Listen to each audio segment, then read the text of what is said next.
Hey everybody, I'm here today talking with Abbey Hines from the Carnegie Museum. Hello Abby, thanks so much for talking with us today. No problem. I'm really excited. Love. So are we. Yeah. So if you could just start off, tell us just a little bit about yourself and what it is that you do. Yeah. So my name is Abbey Hines. I am a ABEC Psych grad with another master's in education. I did a 4+1. I'm not sure if that program is still offered or available, but that's what I did. And I did another year of education master for my grad school, and I now work at Carnegie Museum of Natural History in the education department and lifelong learning, doing outreach and on-site education. So I don't know what else. Oh, and I also do a lot of the behind-the-scenes collection volunteering, which I hope to go into more in the future. Very cool. That sounds like a fun job. Yeah, it is pretty So fun. can you, if there is such a thing, can you describe what a typical day is like in your job? So before all the shutdowns and everything, I was really active with the outreach that we used to do, and this included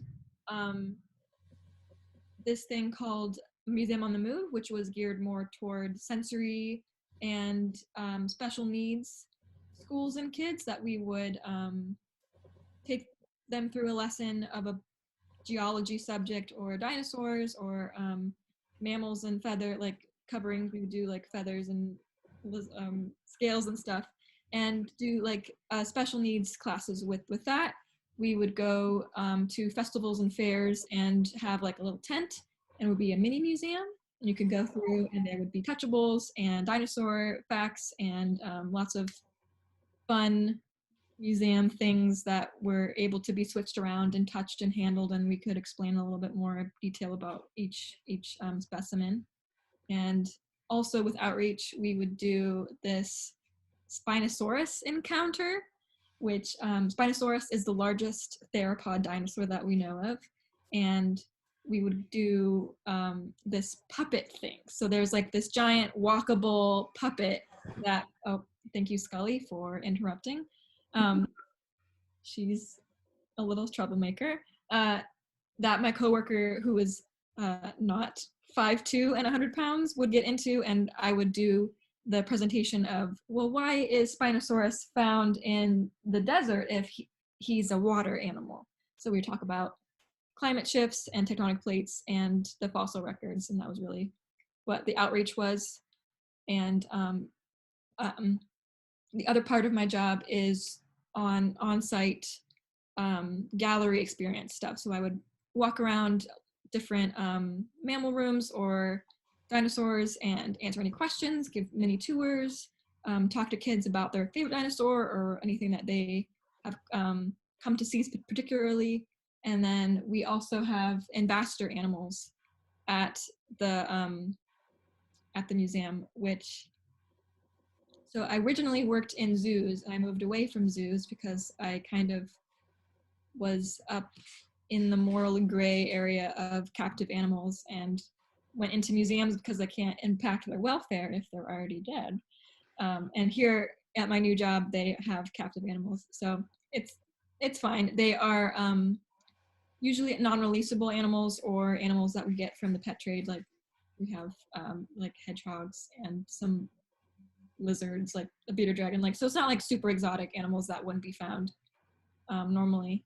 And do presentations and programs with those on site as well as on outreach as well. So that's typically lots of things. And then also we would do like special events. So before all the shutdowns, we would have these after dark events where adults could come and like get drunk at the museum basically, and there would be different themes, and we would do activities, and it was a lot of fun. Then a lot of other super science Saturdays with themes, and right now those are limited, but or on virtual. So that's what I used to do. That's what I hope to do again pretty soon. Excellent. And I talked a little bit about my career path, so that's the next one, right? Yeah. So, but before we do that, I just have to say, I think the main thing I got out of that is I need to go visit Carnegie Museum again when Hey, yeah, over. honestly, I haven't been there in years. It sounds amazing. if any of you let me know in advance, I can get you free tickets. Ooh, I Six might take you up on that. Oh, that's so cool. store. That's awesome. Yeah. So, tell us a little bit about how you got there, kind of education experiences, and especially since you are a Canisius grad, if there were any experiences or courses in particular that were especially helpful. Let me wait for this siren to go by. I don't know if that's audible, but okay, everybody's okay. So I got my first job at the Erie Zoo, and I was working in horticulture, and I just fell in love. Well, I've loved animals ever since I can remember, and was doing horticulture, found Canisius as an animal behavior program. I was looking into zoology as a college major going in, but I found a lot of the programs in this area were a lot more vet oriented, and I knew I didn't want to do that route. So I found Canisius and really loved um, the people and the programs that were involved. So like Margulis and Suchek were the first people who really took me under their wing. They're amazing, and everybody else, I'm not sure if Hoffman is doing much these days, but I think she's on sabbatical a little bit ago. But Hoffman and everybody, all the faculty. I didn't have a class with you, unfortunately, Dr. But you Foster. came and visited Butterball. Yeah, I met you and I met Butterball, so that's all that matters. Um, so I really fell in love with the program itself, not necessarily for what I didn't know what I wanted to do, but I wanted to do something with animals. So through working with the zoo more, I realized that I didn't really want to go through that route where I could be impeding animals' welfare, and that just didn't sit really well with me. And a lot of the times, zoos are looked more at as entertainment rather than education, and I decided that I would move more Yeah. towards a different route. And I got an internship at the Buffalo Museum of Science, where hopefully many of you have visited and may get volunteering internship experience with Paige Langley, who is the most wonderful curator of zoology, and just fell in love with collections and the way that the data system worked and all the different things we can learn from a specimen. Even after it's been dead for 100 years, we can still know so much about the place that it lived and how it lived. And I just went full haul into that route. I did a lot more work with the Buffalo Museum. I got a paid internship at the Michigan Museum in Ann Arbor doing CT scanning. So we were doing CT scanning of the fluid specimens, which are the ones in the jar. And we were looking at morphology and making a database full of 3D scans of animal bones that you could download. And that's like just a cool idea to like have a collection of downloadable like bones of birds and reptiles. It was so cool. So I worked on that project for a while, and then I worked on that through my education master's program, which I really enjoyed because I was able to tailor it a little bit more towards the informal education versus in the classroom teaching, because I don't really see myself doing that, at least not until I'm done being conservation championship, you know. So I got my master's and was kind of just shooting out resumes all over. And I have a lot of family in Pittsburgh. My dad's from here. And I grew up going to the Carnegie Museum with my grandpa. So it was kind of a fun full circle thing to get an interview with them and kind of make a home as one of the educators. And I'm not in the collection as much where I wanted to be, but I'm able to talk with the public about the uses for all museums collection, and it's a lot more fulfilling to teach little kids about bugs and dinosaurs. So it's fun, and I work as a volunteer with the birds doing SETI skins. So it's like taxidermy, but not remounting them. It's just kind of making them look um, ready to be studied. So I do that with the birds, and then I'm helping out with the Melicology collection with Tim Pierce. He is TikTok famous, so if you look at Carnegie on TikTok, he is the snail man.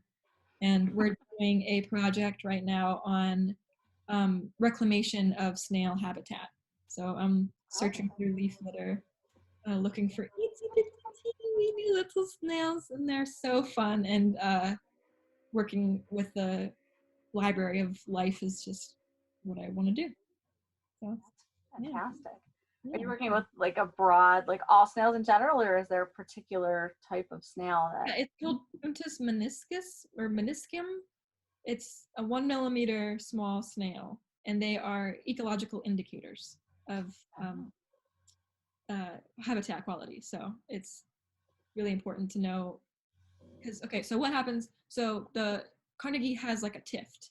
It's called the powder mill, and there was a bunch of trees that were blown down, and they were either logged or left, and we're seeing if the logging had an effect on this population of decomposers.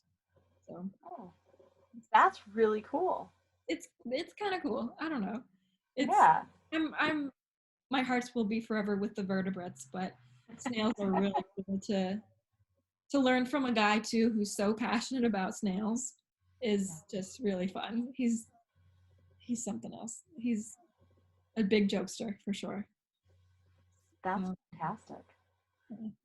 So So, so yeah, so the Buffalo Science Museum, getting an internship there really helped me. And then I did conservation education with Dr. Russell. I think it's offered every other year, but that was a really, really nice class that I had. And all the other conservation, biology with Margulis and ecology with Cornelius, what was, I don't think any of you guys' times, but all yeah, the I teach that one now. yeah. So yeah, the conservation ecology, that is so important to try to take the context of what you're teaching and spin it in a way that it can be useful now. And one of the things that we're trying to do is this specimen station, no touching kind of visual lesson thing with these taxidermy mounts. And all of the data is just like, here it is. And I'm like, yeah, but like, why? So the courses that we're asking you, like, yeah, but like, how can you make this a conservation thing? Or like, why is this important for welfare? Or like, I feel like a lot of the courses that were in the ABEC program were asking you, yeah, but like, why? So I think that's a big part of why I liked the preparation that Canisius ABEC program allowed for me. Mouthful to say. Cool. Yeah. Well, good. I'm glad to hear you say that because I'm one of those who's always asking them, but why? Like, why? What does this mean? But what can we do with this? It's important. It sucks when you're in that classroom like, oh, but I don't care. Like, I don't want to. It matters, unfortunately. So, Abby, what do you think is the best part of your job, and what is the worst part of your job? Okay, so I would say the best part about my job right now is talking to the kids who come through and haven't been here in a while or haven't been to a museum like this or have been cooped up for months and months and can experience nature in a way that they didn't think possible, or look at a dinosaur and just be in awe, or I tell them a fact about something and their eyes just light up and they're like, oh, I didn't know that. And that's probably the best thing of my job is that I didn't know that part. And then before, working with the special needs on the outreaches was really, really fulfilling to be able to give kids like that a meaningful science experience when they might not have had that otherwise. It's just kind of cool. So that's probably the best part about my job currently. And then also working with working with the collections is always really fun, just because you look at these data tags from the 1930s and you're like, they didn't know why we would need these almost 100 years in the future, but we're using them, and it's important. Yeah, it's cool. So that's probably the best part. The worst part. Is that next, the worst part? Yeah, what's the worst part? So right now, the worst part is that we have to tell everybody to wear their masks correctly, which is just a killer, just like a butt killer, you know? But besides that, also, I'm working with a bunch of people in a nonprofit. So it's a lot of different bureaucratic BS that goes on that is just like a little bit headache inducing. But I feel like that's not that big of a part. Honestly, one of the worst parts is the pay, but I'm doing something that I love, so it's not like a job. But it would be nice to get a little bit more. Yeah, I think that's a recurring theme we've heard from people in nonprofits, kind of across the board, is low pay, high job satisfaction. So it would be, I mean, I'm doing okay, but it's nice. So where do you see yourself in 5 years? That's a hard one because, so I'm kind of at a crossroads where my partner, who is also an ABEC alum, is ending a seasonal position and starting a new. I'm talking about you. Quarles, if you know who Quarles. So he is ending a seasonal job, and we're trying to maybe look at moving somewhere else, trying something new, going maybe to a new place, maybe a Pacific Northwestern place because it's beautiful and we haven't been there. But also, we have a nice little cozy home here, so it's kind of hard to pick up everything. So it's hard to see myself anywhere. I don't know where I'm going to be physically, but I would like to be in a more collection-based education where I can be in one of the collection spaces and be educating others about the uses or how to prep or ways to database stuff or research involved with the collection at some point. So I would like to see myself in that sort of realm in 5 years. But if not, I would like to see myself in an island somewhere with lots of animals where I can just take pictures of them and eat tiramisu. I mean, we'd all like that. Okay, yeah. That sounds pretty good right now. But yeah, so I'd like to be more in the collection-based realm of museums, doing educating that way. Cool. So what advice might you have for current ABEC students who are interested in kind of following a similar career path? So I would advise everybody who's thinking about doing museum collection work or education work is to get involved and get volunteering or interning as soon as possible, because there's a lot of lingo and terms and just like methods that are really easy to learn, but you are so much more higher ranked if you already know how to do them if you're being hired. So like the fact that I know how to prep specimens and like skin and do the preparatory stuff sets me apart from a lot of different candidates if I were to be looking at a job in that sort of realm. And to work on Latin names, which is something that isn't emphasized as much in the besides mammals. I'm not sure what else is being taught right now, but Latin names and like family names for all different types of animals that you want to go into is key to knowing, just at least sounding like you know what you're talking about, even if you don't.